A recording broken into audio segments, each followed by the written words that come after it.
Pelumpang itu udah dibuat di sana, ada daerah kosong atau bumper untuk buffer zone untuk tidak ada kejadian. Jangan ini yang disuruh pindah, orang yang tidak berhak di situ yang harus disuruh pindah. Jadi jangan dibalik-balik. Saya tidak akan rela melihat kalau ada yang mempersulit itu. Dengan segala kemampuan yang ada sama saya pasti bulldozer. Karena saya mempertaruhkan apa momentum yang sudah baik ini tidak boleh dihambat oleh siapapun.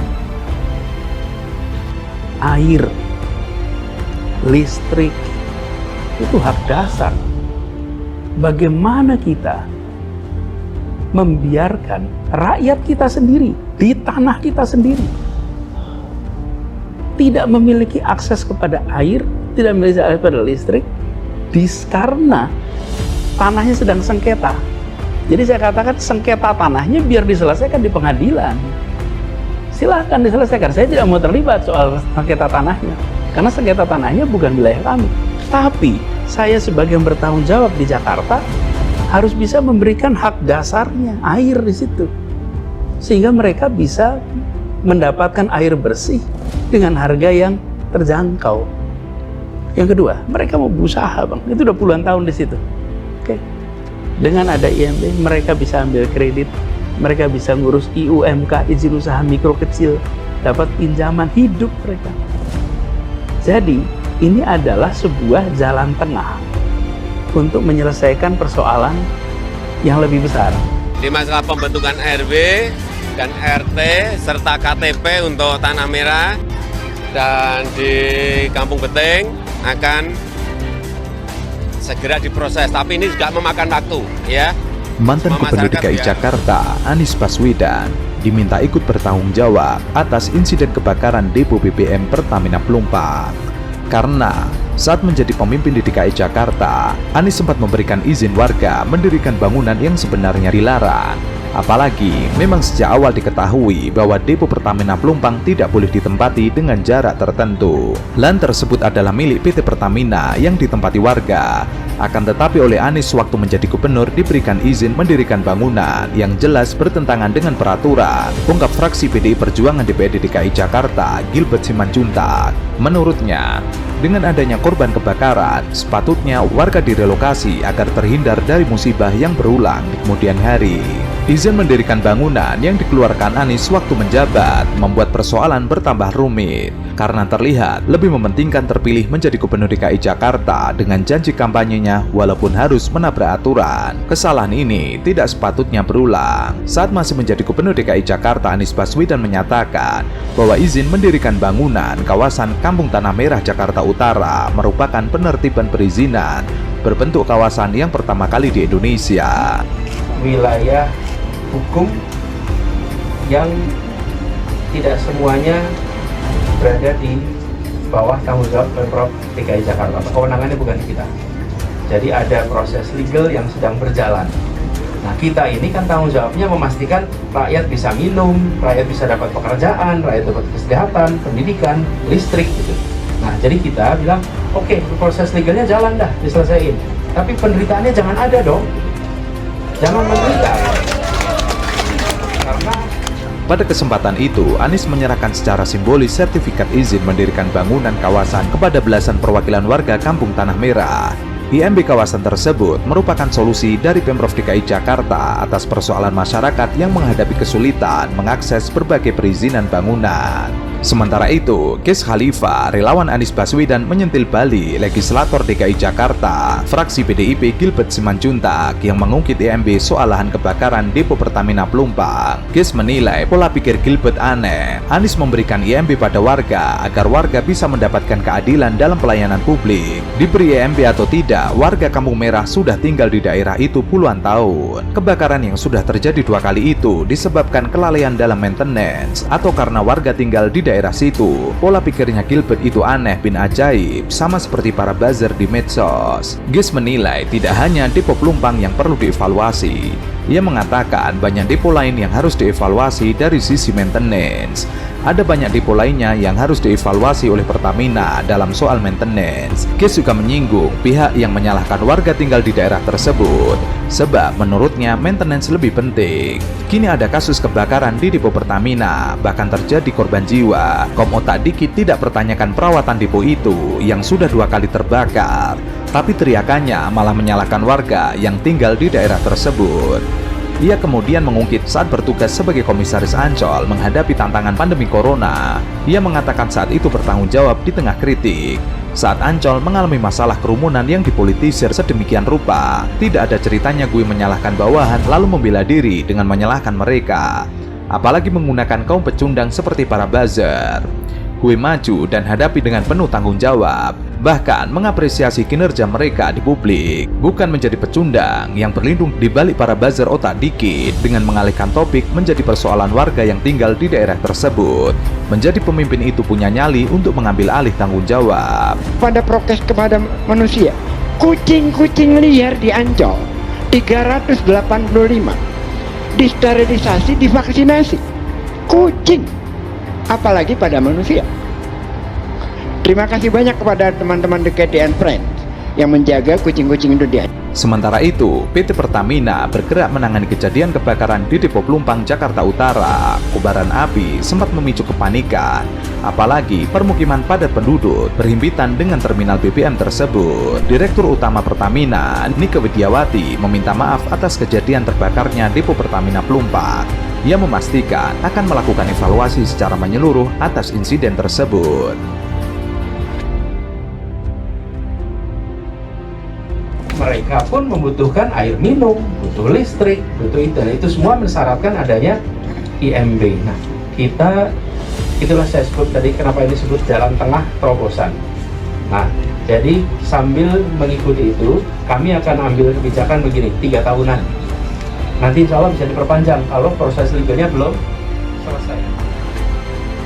Basuki Cahayapurnama alias Ahok menjadi komisaris utama PT Pertamina. Ia sebelumnya berjanji akan membuat Pertamina go internasional. Nyatanya, Pertamina kini membuat masyarakat tercekik. Meski bukan di posisi pengambil keputusan, namun perannya akan cukup penting seperti melakukan pengawasan hingga memberikan masukan ke Dewan Direksi. Lantas, berapa penghasilan tiap bulan Ahok di Pertamina? Menurut Peraturan Menteri BUMN tentang pedoman penetapan penghasilan direksi, Dewan Komisaris, dan Dewan Pengawas BUMN, penghasilan komisaris utama, ketua Dewan Pengawas BUMN setara 45% dari gaji direktur utama. Selain itu, Dewan Komisaris BUMN memperoleh tunjangan berupa tunjangan hari raya, tunjangan transportasi, dan asuransi purna jabatan. Komisaris juga memperoleh fasilitas kesehatan dan fasilitas bantuan hukum. Tidak lupa komisaris utama BUMN akan mendapatkan bonus tahunan sebesar 45% dari tantim yang diterima direktur utama. Mengutip laporan keuangan Pertamina tahun 2018, dalam setahun untuk 11 direksi dan 7 komisaris Pertamina sebesar 47 juta dolar Amerika atau setara 661 miliar. Bila diasumsikan setiap individu menerima sama rata, maka penghasilan untuk direksi dan komisaris BUMN bisa mencapai 3 miliar lebih per bulan atau 36 miliar dalam setahun. Sebagai catatan, besaran gaji, tunjangan, dan bonus yang diterima oleh jabatan direktur utama, wakil direktur utama, direktur, komisaris utama, dan komisaris berbeda-beda menurut Peraturan Menteri BUMN. Di dalam aturan tersebut juga dijelaskan perhitungan gaji hingga pembagian bonus untuk Dewan Direksi dan Dewan Komisaris. Namun, tentu saja gaji tersebut membuat masyarakat terbelalak. Pasalnya, Ahok berjanji akan memajukan Pertamina. Nyatanya, beberapa waktu terakhir, Pertamina rugi luar biasa. Pernah jadi gubernur di DKI. Di bawahnya itu ada 30 BUMN daerah. Ya, waktu dia masuk dia bikin heboh, dia jelek-jelekin BUMD sebagai kacau, manajemennya nggak bagus. Dia ganti dengan 30 orang anak-anak muda, konco-konconya Ahok, tapi ternyata juga tidak ada hasilnya. Sementara itu, insiden kebakaran depo pertama di Pelumpang, Jakarta Utara harus menjadi evaluasi besar-besaran di tubuh perusahaan BBM plat merah tersebut oleh Menteri BUMN Erick Thohir. Pengamat politik Universitas Esa Unggul Jamiluddin Ritonga menganjurkan agar Erick Thohir tidak segan memecat Direktur Utama PT Pertamina, Nike Widiawati, dan Komisaris Utama PT Pertamina Basuki Cahayapurnama alias Ahok. Sudah seharusnya Erick Thohir memecat Dirut dan juga Komisaris Utama karena tidak becus bekerja. Tapi soal Pak Ahok itu memang sempat menimbulkan banyak pro kontra lah. Ahok kan masih punya banyak masalah hukum, ya, kasus rumah sakit Sumber Waras, beli bus rongsokan, ya, dan sebagainya, beli tanah sendiri di Cengkareng, DKI. Alhasil, terbakarnya kilang minyak di Pelumpang membuat banyak korban jiwa. Menurutnya, sanksi layak diberikan karena kebakaran kilang minyak milik Pertamina sudah 6 kali terjadi. Dan setiap kilang minyak terbakar selalu menelan korban jiwa dan kerugian materi yang sangat besar. Nike seolah tidak mengevaluasi semua kilang minyak yang dimiliki Pertamina. Sementara Ahok... Nah, yang lain adalah Ahok pernah jadi gubernur di DKI. Di bawahnya itu ada 30 BUMN daerah.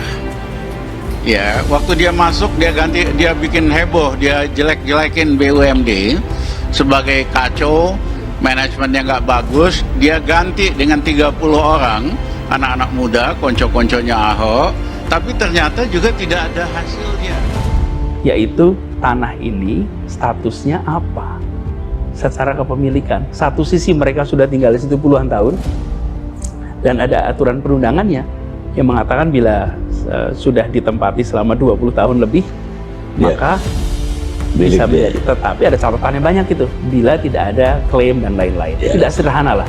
Saya supaya paham kompleks masalah itu, biar itu diselesaikan. Tetapi hak hidup mereka jangan hilang. Lalu ada hal yang penting juga, Bang. Saya sering sampaikan kepada teman-teman pengelola BUMN di Jakarta. Banyak sekali di Jakarta ini tanah yang disebut sebagai tanah negara, Bang. Tanah milik BUMN di Jakarta. Saya pernah tanya sama beberapa teman-teman di BUMN. Saya sampaikan. BUMN. Oh ya.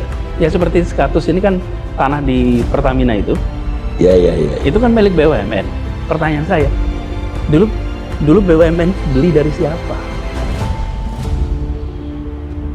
Saya tanya, beli dari siapa? Saya tanya, beli dari siapa? Hampir semua tidak beli, hampir semua itu adalah milik perusahaan Belanda. Perusahaan Belanda dinasionalisasi, kemudian asetnya dicatat, pindah menjadi catatan milik BUMN. Sekarang pertanyaan berikutnya, Belanda beli dari siapa tanah itu? Belanda beli dari warga Betawi? Ya enggak ada lah. Belanda datang ke sini dia pakai garis-garis saja sendiri tanah itu. Ini miliknya Belanda. Nah, apa gunanya merdeka ketika tanah itu tidak bisa kembali dimiliki oleh rakyat kita? Itu benar juga. Coba. Lagi menolong saudara di Pulau Rempang. Maka pengacara-pengacara, kalian punya ilmu, berangkat kalian sekarang. Untuk apa? Menolong yang sekarang sedang kena tangkap di sana. Supaya dilepaskan. Mereka itu bukan pengedar narkoba. Mereka itu bukan koruptor. Mereka itu adalah orang yang membela tanahnya, rumahnya. Ya, saya terus terang sebagai yang paling tua di ruangan ini, saya pikir saya tidak akan rela melihat kalau ada yang mempersulit itu. Dengan segala kemampuan yang ada sama saya pasti bulldozer. Karena saya mempertaruhkan apa momentum yang sudah baik ini tidak boleh dihambat oleh siapapun. Ya, saya garis bawahi, tidak mau ada satu orang pun yang menghambat. Karena apa? Ini bukan pekerjaan baru hari ini, bukan setahun ini. Sudah berjalan selama 8 tahun kita rawat sampai pada titik ini. Jadi jangan sampai ada konflik of interest. Saya ulangi, konflik of interest yang kita buat. Saya akan turun dengan kewenangan saya untuk membuat Anda susah. Kalau Anda bermain-main dengan itu tadi, ya saya titip betul itu. Tapi kalau Anda berbuat salah, yang menurut saya juga akan ikut nanti bulldozer Anda karena Anda membuat negeri ini susah dalam keadaan ekonomi susah sekarang ini. Menteri Koordinator Bidang Kemaritiman dan Investasi Lut Bin Sarpanjaitan merespon soal desakan untuk mencabut status proyek strategis nasional Rempang Eco City di Pulau Rempang, Kepulauan Riau. Ia mengatakan, kenapa mesti dicabut-cabut sih? Untung barangnya bagus. Bahwa ada yang salah satu, ya diperbaiki satulah, jangan terus main cabut. Ya Rempang itu mungkin ya kita sekarang lagi mau slow down. Saya pikir mungkin approach pendekatannya kemarin kurang pas. Tapi selama saya yang menangani banyak pembebasan tanah tidak ada masalah. Karena kalau saya kita identifikasi rakyat itu pada umumnya mau, tidak ada masalah. Karena kalau mereka direlokasi, ada yang mau dikasih rumah dengan pekerjaan, sekolahnya dan sebagainya, ada juga yang mau uang saja cash, atau pasti ada yang dipisah-pisahkan. Dan saya kira tidak ada masalah. Saya udah beritahu, saya udah kirim tim ke sana supaya relokasi ditunjukkan pada rakyat masyarakat. Ini loh, apa yang masih kau kurang. Jadi di mana sekolah anakmu, di mana kerjaan anakmu, di mana kamu dan kerja dan seterusnya. Jadi kalau disosialisasikan dengan baik, saya sih tidak ada masalah. Dan sekarang sedang dikerjakan. Ya di Rempang itu ada potensi yang bagus, karena apa? Karena situ nanti membuat photovoltage. Ya, photovoltage itu nanti jadi solar panel, jadi semiconductor, kan bagus. Hanya sekali lagi jangan dihubungkan ada perusahaan sini sekolah sebarang, nggak ada. Nggak ada. Semua tantangan terbuka. Jadi sebelum Anda mengkritik, cek benar nggak? Jadi jangan asal ngomong aja. Nah, kita harapkan jangan lalu kan konjauan kita juga lari ke tempat lain. Jadi kita sendiri juga harus introspeksi. Apa yang salah kita tidak boleh juga malu-malu, kalau tidak ada salah kita perbaiki. Ya. Menurut Luhut, pengembangan Rempang Eco City akan sangat menguntungkan Indonesia sebab akan masuk investasi bernilai jumbo untuk membangun industri PV, untuk membuat solar panel hingga semikonduktor. Salah satu investor yang siap masuk adalah perusahaan asal Cina, Xingyi Group. Hal itu bisa membuka lapangan kerja dan membantu pengembangan teknologi Indonesia. Bukan saja dapat investasi, tapi Indonesia menjadi pusat karena sekarang ada pertikaian dari negara-negara besar. Indonesia menjadi alternatif, bahwa ada yang kurang lebih di sekitar jangan mau terus main ada tikus lalu lumbung padi dibakar. Kendati demikian, Luhut mengakui pendekatan yang dilakukan untuk merelokasi warga terdampak beberapa waktu lalu kurang pas. Kondisi itu menimbulkan konflik yang diperpanas oleh provokator. Menurut Luhut, warga terdampak bersedia direlokasi selama kompensasi yang diberikan sesuai. Ada yang mau dikasih rumah dengan pekerjaan, sekolah, dan sebagainya. Ada juga yang mau uang saja. Kemudian yang provokator pasti ada, itu mesti dipisah-pisahkan. Desakan untuk mencabut status PSN Rempang Eco City muncul dari sejumlah pihak. Salah satunya pimpinan pusat Muhammadiyah. Pasalnya proyek dianggap bermasalah. Luhut juga mengatakan konflik tersebut disebabkan oleh pendekatan dan komunikasi yang belum terjalin secara optimal terkait pembebasan lahan antara pemerintah, aparat, dan warga.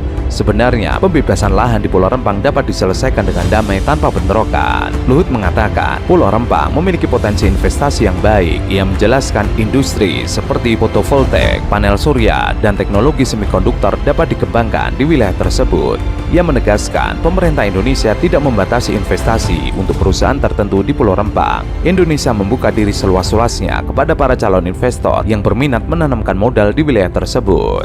Begitu kita bicara tentang investasi, maka sesungguhnya investasi itu tujuan akhirnya bukan sekedar memperkaya investor, tapi meningkatkan kesejahteraan seluruh rakyat. Nah, kalau kegiatan investasi justru memicu penderitaan, justru memicu kondisi yang tidak sehat di dalam kesejahteraan rakyat, maka ini perlu ada langkah-langkah koreksi. Sementara itu, bakal capres Koalisi Perubahan Anies Baswedan mengkritisi bentrok warga dan aparat di Pulau Rempang terkait proyek strategis nasional Rempang Eco City. Ia menilai harus ada yang dikoreksi jika kegiatan investasi justru memicu penderitaan rakyat. Kalau kegiatan investasi justru memicu kondisi yang tidak sehat di dalam kesejahteraan rakyat, maka ini perlu ada langkah-langkah koreksi. Kami merasakan pengalaman di Jakarta ketika ada tindakan-tindakan kekerasan yang menyangkut penggeseran, penggusuran, itu luka sosialnya lama.